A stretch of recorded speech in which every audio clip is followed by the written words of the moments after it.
നമ്മുടെ ഭാരതം അതിൻ്റെ 80ാം സ്വാതന്ത്ര്യദിനം ആഘോഷിക്കുമ്പോൾ ആ സ്വാതന്ത്ര്യം നാം എങ്ങനെ നേടിയെന്ന് നോക്കാം. 1857 മെയ് 10 മീററ്റിൽ ആരംഭിച്ച ഒന്നാം സ്വാതന്ത്ര്യ സമരം റാണി ലക്ഷ്മിബായി, ബഹദൂർ ഷാ സഫർ, നാനാ സാഹിബ് തുടങ്ങിയവർ നേതൃത്വം നൽകി. ബ്രിട്ടീഷുകാർ ഈ കലാപം അടിച്ചമർത്തി. 10 ലക്ഷം വരെ ഇന്ത്യക്കാരും ആയിരക്കണക്കിന് ബ്രിട്ടീഷ് സൈനികരും ഈ കലാപത്തിലും അതിനെ തുടർന്നുണ്ടായ അടിച്ചമർത്തലിലും മരിച്ചു. 1919 April 13 doctor Saifuddin Kitchlew, doctor Satyapal എന്നിവരെ ബ്രിട്ടീഷ് സർക്കാർ രഹസ്യമായി അറസ്റ്റ് ചെയ്ത് നാടുകടത്തിയതിനെതിരെ പ്രതിഷേധിക്കാനും അതോടൊപ്പം വൈശാഖി ഉത്സവം ആഘോഷിക്കുന്നതിനുമായി സാധാരണക്കാരായ ജനങ്ങൾ പഞ്ചാബിലെ അമൃത്സറിലെ ജാലിയൻ വാലാ ബാഗ് മൈതാനത്ത് ഒത്തുകൂടി. ബ്രിട്ടീഷ് സൈനിക ഉദ്യോഗസ്ഥനായ മൈക്കിൾ ഒഡ്വെയറിന്റെ പിന്തുണയോടെ ജനറൽ ഡയർ സൈനികരുമായി അവിടെ എത്തുകയും മുന്നറിയിപ്പില്ലാതെ സൈനികരോട് ജനക്കൂട്ടത്തിന് നേരെ വെടിവെക്കാൻ ഉത്തരവിടുകയും ചെയ്തു. ആയിരക്കണക്കിന് നിരപരാധികൾ കൊല്ലപ്പെട്ടു. ജാലിയൻ വാലാ ബാഗ് കൂട്ടക്കൊലയ്ക്ക് ഉത്തരവാദികളിൽ പ്രധാനിയായ ജനറൽ ഡയർ 1927 മരിച്ചു. 1940 മാർച്ച് 13 ലണ്ടനിലെ കാക്സ്റ്റർ ഹാളിൽ വെച്ച് ഉദ്ധം സിംഗ് മൈക്കിൾ ഒഡ്വെയറിനെ വെടിവെച്ച് കൊന്നു. 1940 ജൂലൈ 31 ലണ്ടനിലെ പെൻഡൺവിൽ ജയിലിൽ ഉദ്ധം സിംഗിനെ തൂക്കിലേറ്റി. 1928 സൈമൺ കമ്മീഷനെതിരെ ലാഹോറിൽ നടന്ന പ്രതിഷേധത്തിന് ലാലാ ലജ്പത് റായ് നേതൃത്വം നൽകി. പോലീസ് നടത്തിയ ലാത്തി ചാർജിൽ ഗുരുതരമായി പരിക്കേറ്റ ലാലാ ലജ്പത് റായ് പിന്നീട് മരിച്ചു.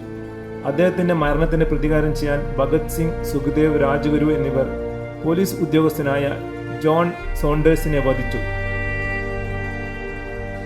1931 മാർച്ച് 23 ഭഗത് സിംഗ്, സുഖ്ദേവ്, രാജ്ഗുരു എന്നിവരെ ലാഹോർ ജയിലിൽ ബ്രിട്ടീഷുകാർ തൂക്കിലേറ്റി. സവർക്കർ അടക്കം 10,000-കണക്കിന് പോരാളികളെ ബ്രിട്ടീഷുകാർ അണ്ടമാനിലെ കാലാപാനി ജയിലിൽ വെച്ച് പീഡിപ്പിച്ചു. ഇതിൽ എല്ലാ മതവിഭാഗത്തിൽപ്പെട്ടവരും ഉണ്ടായിരുന്നു. മഹാത്മാഗാന്ധി, രാജേന്ദ്ര പ്രസാദ്, ഖാൻ അബ്ദുൽ ഗഫാർ ഖാൻ, സർദാർ വല്ലഭായ് പട്ടേൽ, ലാൽ ബഹദൂർ ശാസ്ത്രി തുടങ്ങിയവർ അഹിംസയുടെ പാതയിലൂടെ ഇന്ത്യൻ സ്വാതന്ത്ര്യത്തിനായി പോരാടി. 1939 രണ്ടാം ലോകമഹായുദ്ധം പൊട്ടിപ്പുറപ്പെട്ടപ്പോൾ ഇന്ത്യൻ നേതാക്കളോട് ആലോചിക്കാതെ ബ്രിട്ടീഷ് വൈസ്രോയി ഇന്ത്യയെ ജർമ്മനിക്കെതിരായ യുദ്ധത്തിൽ ഏകപക്ഷീയമായി പങ്കാളിയാക്കി. യൂറോപ്പിലെ 2 രാജ്യങ്ങൾ തമ്മിലുള്ള യുദ്ധത്തിൽ ഏഷ്യയിലുള്ള ഇന്ത്യക്ക് എന്ത് പങ്ക്? രണ്ടാം ലോക മഹായുദ്ധത്തിൽ പങ്കെടുത്ത് ഏകദേശം 20 ലക്ഷം ഇന്ത്യക്കാർ കൊല്ലപ്പെട്ടു എന്ന് വിശ്വസിക്കുന്നു. ഇന്ത്യക്ക് ഉടനടി പൂർണ്ണ സ്വാതന്ത്ര്യവും സ്വന്തം ഭരണകൂടവും നൽകിയാൽ മാത്രമേ യുദ്ധത്തെ പിന്തുണക്കൂ എന്ന് ഗാന്ധിജിയും ഇന്ത്യൻ നാഷണൽ കോൺഗ്രസും നിലപാടെടുത്തു. യുദ്ധാനന്തരം ഇന്ത്യക്ക് ഡൊമിനിയൻ പദവി നൽകാമെന്നും പുതിയ ഭരണഘടന ഉണ്ടാക്കാൻ ഒരു സമിതി രൂപീകരിക്കാമെന്നും വൈസ്രോയി പ്രഖ്യാപിച്ചു. ഈ നിർദ്ദേശത്തെ a post dated cheque on a crashing bank, തകർന്നുകൊണ്ടിരിക്കുന്ന ബാങ്കിലെ കാലാവധി കഴിഞ്ഞ ചെക്ക് എന്ന് വിളിച്ച് ഗാന്ധിജി പരിഹസിച്ചു. ഇന്ത്യയെ വിഭജിക്കാൻ കാരണമാകുന്ന ഈ നിർദ്ദേശം കോൺഗ്രസ് പൂർണ്ണമായും തള്ളി. തുടർന്ന് ഗാന്ധിജിയുടെ നേതൃത്വത്തിൽ ക്വിറ്റ് ഇന്ത്യ പ്രസ്ഥാനം ആരംഭിച്ചു. ഗാന്ധിജി അടക്കമുള്ള പ്രമുഖരെ ബ്രിട്ടീഷുകാർ ജയിലിലടച്ചു. രണ്ടാം ലോകമഹായുദ്ധത്തിൽ ബ്രിട്ടനെതിരെ ആയുധമെടുത്ത് പോരാടാൻ സുഭാഷ് ചന്ദ്രബോസ് INA രൂപീകരിച്ചു. അഹിംസാ മാർഗത്തിലൂടെ മാത്രം സ്വാതന്ത്ര്യം ലഭിക്കില്ലെന്ന് അദ്ദേഹം വിശ്വസിച്ചു. അദ്ദേഹം ആസാദ് ഹിന്ദ് എന്ന പേരിൽ ഒരു താൽക്കാലിക ഇന്ത്യൻ സർക്കാർ രൂപീകരിക്കുകയും ജർമ്മനി, ജപ്പാൻ തുടങ്ങിയ രാജ്യങ്ങളുടെ അംഗീകാരം നേടുകയും ചെയ്തു. ജപ്പാൻ സൈന്യത്തോടൊപ്പം ചേർന്ന് INA ഇന്ത്യയുടെ വടക്ക് കിഴക്കൻ അതിർത്തികളിൽ ബ്രിട്ടീഷ് സൈന്യത്തോട് ധീരമായി പോരാടി. യുദ്ധത്തിൽ ജപ്പാൻ പരാജയപ്പെട്ടതോടെ INAയുടെ മുന്നേറ്റം നിലച്ചു. എങ്കിലും ഈ പോരാട്ടം ഇന്ത്യൻ ജനതയിലും ബ്രിട്ടീഷ് സൈന്യത്തിലുണ്ടായിരുന്ന ഇന്ത്യൻ സൈനികരിലും കടുത്ത ദേശഭക്തി ഉണർത്തി. ഇന്ത്യൻ സ്വാതന്ത്ര്യ സമരത്തിന്റെ അവസാന ഘട്ടങ്ങളിൽ ബ്രിട്ടീഷ് ഭരണകൂടത്തിന്റെ അടിത്തറ ഇളക്കിയ പ്രധാന സംഭവമായിരുന്നു 1946 ഫെബ്രുവരിയിലെ നാവിക കലാപം. മുംബൈയിലെ HMIS തൽവാർ എന്ന കപ്പലിലെ ഇന്ത്യൻ സൈനികർ സമരം ആരംഭിച്ചു. ഈ സമരം പെട്ടെന്ന് തന്നെ കറാച്ചി, കൊൽക്കത്ത, വിശാഖപട്ടണം തുടങ്ങിയ സ്ഥലങ്ങളിലെ 78 കപ്പലുകളിലേക്കും 20,000-ഓളം നാവികരിലേക്കും പടർന്നു. കലാപകാരികൾ കപ്പലുകളിൽ ത്രിവർണ്ണ പതാക ഉയർത്തുകയും രണ്ടാം ലോക മഹായുദ്ധത്തിന് ശേഷം ബ്രിട്ടീഷുകാർ ജയിലിലടച്ച INA തടവുകാരെ മോചിപ്പിക്കണമെന്ന് ആവശ്യപ്പെടുകയും ചെയ്തു. മുംബൈയിലെ സാധാരണ ജനങ്ങളും തൊഴിലാളികളും നാവികർക്ക് പിന്തുണ നൽകി. ഇത് വലിയൊരു ജനകീയ പ്രക്ഷോഭമായി മാറി. രണ്ടാം ലോക മഹായുദ്ധത്തിന് ശേഷം പിടിക്കപ്പെട്ട INA സൈനികരെ രാജ്യദ്രോഹ കുറ്റം ചുമത്തി വിചാരണ ചെയ്യാൻ ബ്രിട്ടീഷ് സർക്കാർ തീരുമാനിച്ചു. 1945 നവംബറിനും 1946 മെയ്ക്കുമിടയിൽ ഡൽഹിയിലെ ചെങ്കോട്ടയിലാണ് ഈ ചരിത്രപ്രസിദ്ധമായ വിചാരണ നടന്നത്.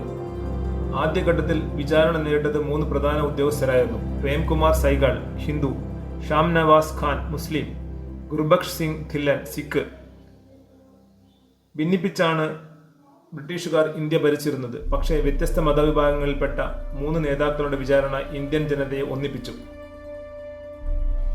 ചെങ്കോട്ട തകർക്കുക, INA-ക്കാരെ മോചിപ്പിക്കുക എന്ന മുദ്രാവാക്യവുമായി രാജ്യം മുഴുവൻ തെരുവിലിറങ്ങി.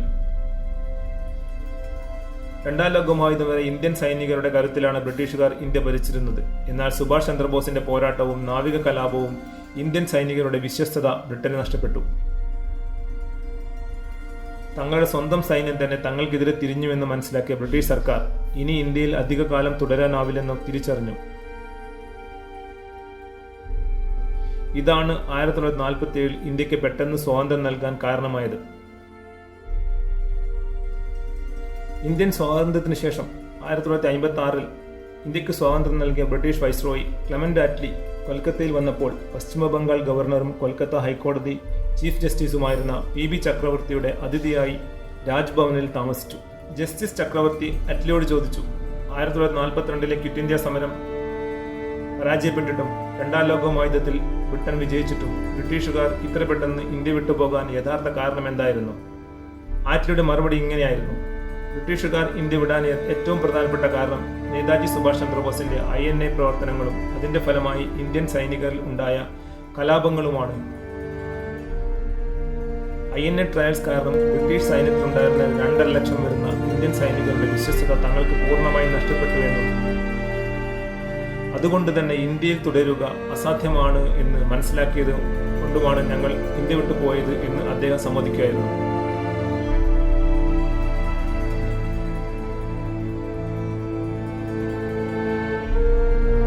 കച്ചവടത്തിന് വന്ന ബ്രിട്ടീഷുകാർ ഇന്ത്യ കീഴടക്കിയതും ഇന്ത്യ ഭരിച്ചതും നമ്മെ ഭിന്നിപ്പിച്ചാണെന്നുള്ള കാര്യം നമ്മൾ എപ്പോഴും ഓർക്കുക.